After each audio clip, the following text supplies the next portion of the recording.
Morning. Dito tayo sa terrace ng hotel. Silipin natin tong mayon. Ayun, finally. Nasilayan din natin ng buo yung mayon volcano dito sa Albay. Wow, perfect view. Perfect view na sana may wire lang ng kuryente nakasabit. Tek, sayang. Pero ang ganda ng kakahulman ng mayon talaga. Wow.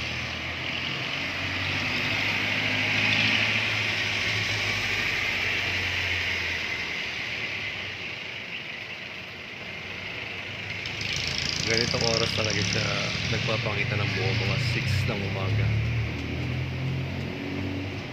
Yan. Dito tayo naka-check-in ngayon sa gilid ng kalsada. Ganda.